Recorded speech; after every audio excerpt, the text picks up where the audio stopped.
As a proud supporter of our foundation, she is especially passionate about projects, both local and international, that seek to improve education and literacy. Sandia works for Sun Life and Human Resources, where she leads a team responsible for delivering the company's global HR technology initiatives. She's the eldest of 4 siblings, a daughter of a Rotarian, as well as a Rotarian wannabe. She's currently dating a Rotarian. She's the proud aunt of a spectacular future member, and which is her almost 2-year-old nephew. And in her spare time, she loves to cook all sorts of dishes. She bakes up a storm, and she is also can be found hiding out with a good book. So I introduce to you our District Governor-elect Sandia Maney. Thank you, Mary. So I was told by my mom yesterday that I can no longer refer to her as a Rotarian wannabe. And that's not because she's joining. It's because she's a Rotarian at heart and would rather be referred to like that.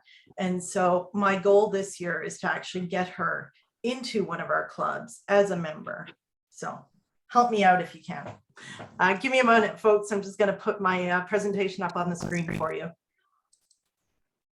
All right. Hopefully you can see what I see. We can. Excellent. So it's the end. It's the end of CLT, and it's been a busy week. And if you've ever heard me speak at any other training event, I will always say that the learning that you get, it comes not only from the presenter up at the front, but it also comes from those in the room. And this past week has been no exception. The sessions I attended, at least, there was a very vibrant exchange of ideas in everything. And I hope that each one of you has taken away valuable insights and thought about ways in which you can imagine Rotary in the future. So for those of you who were present at the start of CLT last Saturday, there were a few critical ideas that I shared with you for the year ahead of us that starts on July 1. The first was this idea of prioritizing experience and making sure that Rotary continues to deliver value to our members and participants by ensuring that our activities are reflective of their needs. The second idea was that of telling our stories about our impact, about how we make a difference every day, and the value that Rotary brings to those that we serve and to ourselves. Amongst other things, I'd like to spend our time together pulling together these ideas back up and talking some more about how we will be putting some energy behind them. Well, that went a little too far. There we go. Some of you may have heard about a concept called future of work. For those of you who are less familiar with it, the best definition that I can offer is that which I've heard recently from Seth Matheson, which is that future of work is a projection of how work, workers, and the workplace will evolve in the years ahead. Earlier this week, I heard Seth speak at a virtual conference where he challenged HR leaders to think about how we as HR professionals will respond to what is happening around us in our organizations. While it's called future of work, there's no single blueprint for how to respond and no silver bullet. It's in fact really futures of work that we need to be thinking about, where each organization will need to respond uniquely to the challenges that they face today and in the future, and to design a version of their organization that meets the needs of its employees, those that they have today and those that they want to attract. As I listened to Seth speak, I drew some parallels, as I often do in these training sessions. For as much as there is futures of work for corporate organizations to think about, I believe that there's the same need and opportunity in Rotary for us to contemplate the futures of Rotary. At every level of our organization, we have the opportunity and obligation to respond to the challenges within our clubs and our community, and to design a version of our organization, Futures of Rotary, that will meet the needs of those that we serve. And I know that we know how to do this, and that there's no shortage of ideas, because we figured out in this last 2 years alone how to continue to meet We figured out how to continue to serve. We figured out how to raise money differently. And we've even figured out how to attract new members. We've proven time and time again that we can respond to the change around us and within us. Now the question becomes, will we continue with these innovative and responsive behaviors, or will we fall subject to what you've also probably heard about, which is the Great Resignation, where more and more people are leaving organizations that no longer meet their needs? While there is no secret sauce or one shoe fits all solution that will keep members engaged, there's no secret in how we find out the way forward for our clubs. And it's by connecting with our members to learn what matters the most to them right now and to stay attuned to that. And as you learn about what matters the most and take action to respond, I invite you to share what you are doing. As you might remember, I talked a week ago about 2 campaigns that we'll be running this year, and I committed to sharing more today. And I know for those who attended the PR session previously, Dan planted the seed. So I'm really pleased to more formally launch the Spark campaign that will officially kick off in the new Rotary year starting July 1. The Spark campaign will give everyone a chance to share what it is that they've done to create the best member experience possible. In sharing that, it will also give everyone a chance to learn what it is that they could do differently. We'll be using a really simple, straightforward online Google form that will be open year-round for you to enter what you've done. And every time your club shares something, you'll get your club's name entered into a draw. The more new innovative ideas that you suggest, increase your club's chance to win the draw for a free district conference registration, which the club can then decide how to proceed with. You don't need to come up with radically new ideas in order to submit something here. Incremental improvement counts. In addition to the prize, there's also the opportunity for ideas to be recognized and acknowledged in our monthly newsletter and at our quarterly presidents' meetings.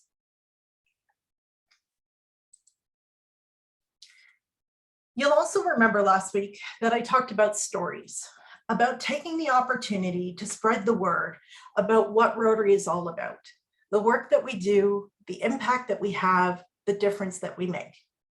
As I noted earlier, I was very excited about the conversation that would happen between attendees at the sessions and the exchange of ideas, but I was most excited about the stories that people were telling. When people told stories about their experiences with Rotaries, whether that was how they participated in a national immunization day in Pakistan, or how they participated in a project in their club years ago that has still lasted the test of time, people's faces lit up. Why? Because with each one of these stories, you could hear, you could feel, you could see the passion that Rotarians across our district have for serving the needs of our communities, both near and far. In this virtual world, it was the stories that made us feel more connected and allowed us to relate. And if anything, now more than ever, people are looking for connection. People are looking for connection to people and experiences that matter to them and create a sense of purpose and fulfillment. And Rotary presents those experiences in droves. Imagine the power of these stories if they were told to others, to each other. Imagine what these stories and tales of experience and opportunity might accomplish. Imagine how they might help connect people to Rotary and the difference that we make. And moreover, imagine how it could help someone recognize something in Rotary for themselves. With that in mind, I'm happy to share more details today on the Shine a Light on Rotary campaign. The goal of this campaign is to encourage you and your members across our district to tell your stories about Rotary, the work that we do, and the impact that we have. It too will begin at the start of the new Rotary year, so July 1, 2022. Similar to the Spark campaign, we'll be using a straightforward Google form to track the stories that you tell. For every instance that you share how you've shared the story of Rotary, you'll get points. The club with the highest points at the end of the Rotary year wins $500 to give to a cause of their choice. It doesn't matter how big or small the story, how good or great the story. All that matters is that you take the opportunity to share your stories as a way to connect with people and get the word out about the fantasticness that is Rotary.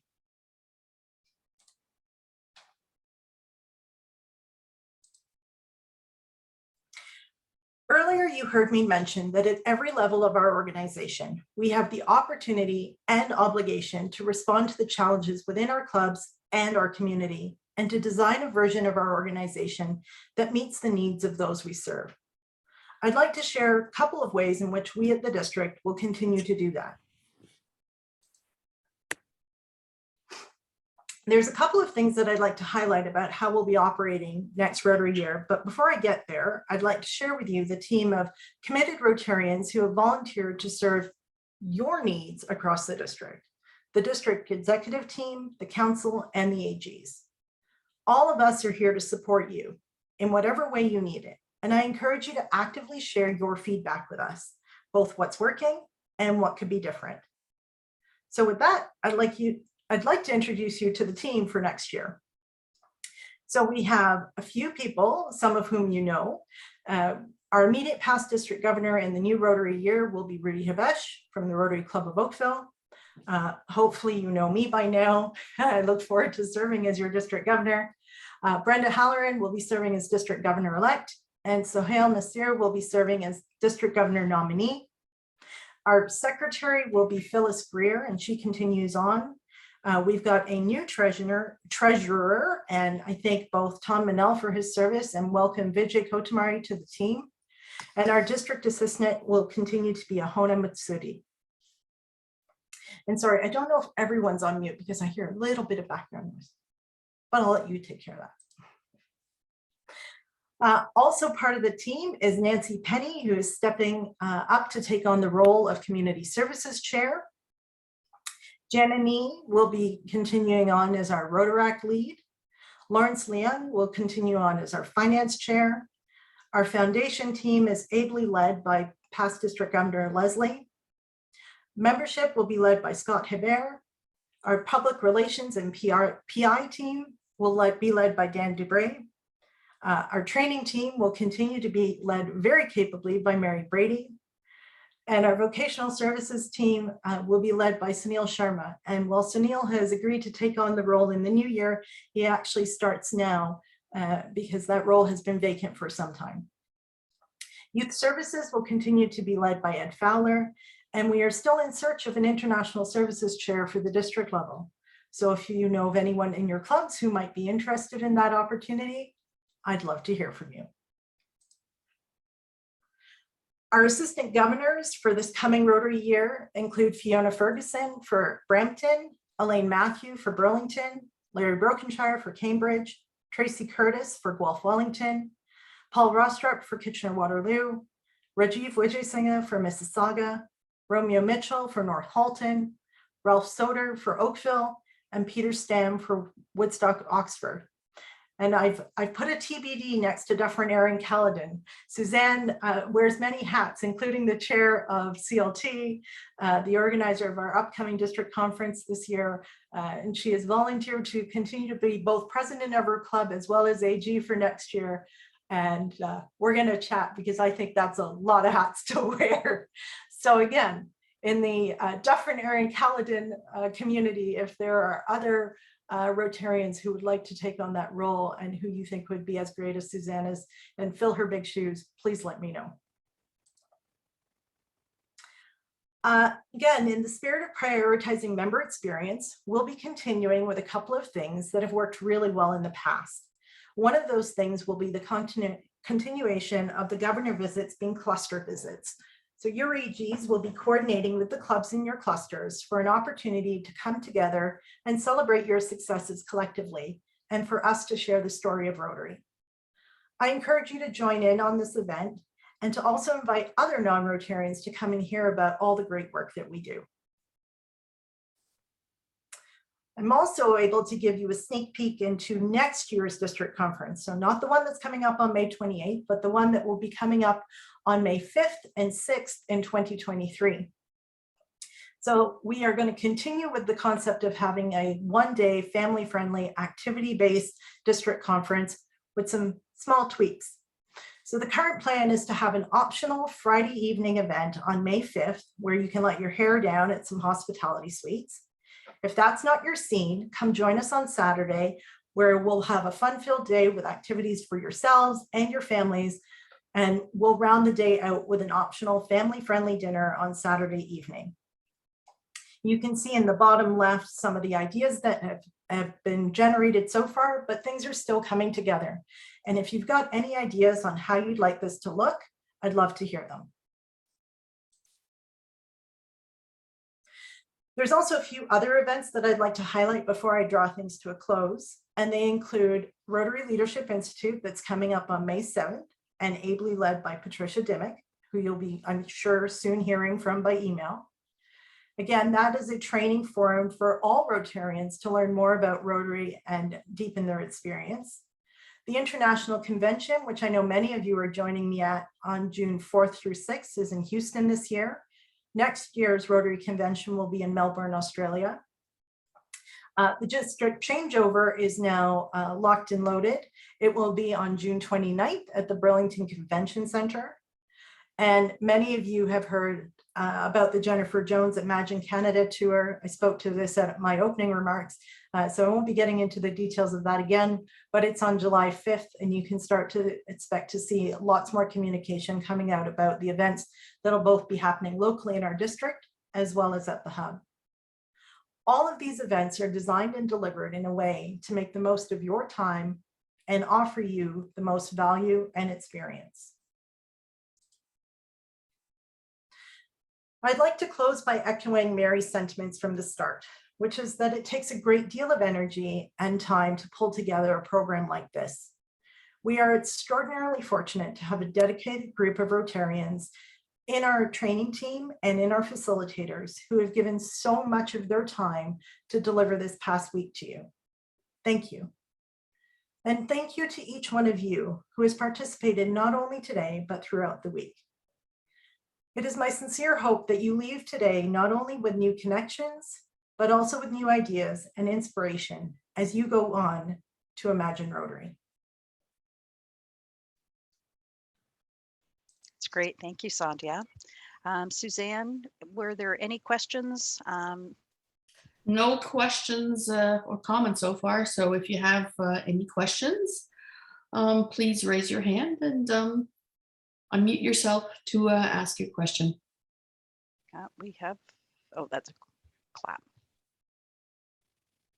Badar, I see your hand up.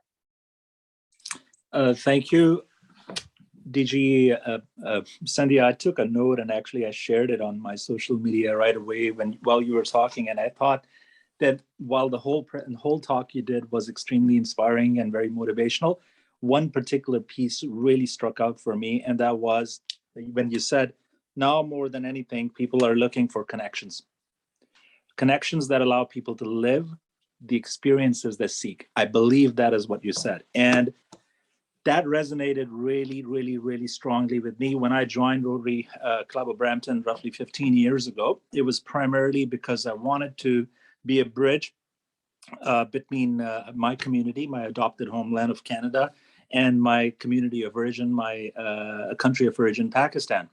And nothing resonated better with me in terms of being able to accomplish that than the polio eradication campaign that Rotary had undertaken at that point in time. It so happens that Pakistan just marked the 1-year anniversary of being polio free. So I wanted to thank you for that motivational and inspirational talk, and looking forward to serving with you in the months and quarters ahead. Well, thank you, Badar. And I will say that my mention of that National Immunization Day was because of a story that you had shared in a session that I was able to attend. And I'll also throw out a thank you to my mother, because it was a conversation just recently where she pointed out the need for connection. It's been a while since I've been over to my parents for dinner. And so I was reminded about the need to connect and how important that is these days. So thanks, Mom.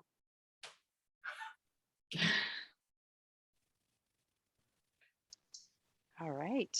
Well, I'm going to just say a great thank you to Sandia for all of your very inspirational words. I was very excited to hear about the Spark and the Shine the Light campaigns. I think that's very innovative, and I think it's going to be really fun for a lot of the clubs to be able to post some of the good stuff that they're doing. And we're always so competitive, so it'll be a great way to kind of, make our club the best. So I think that's fabulous ideas.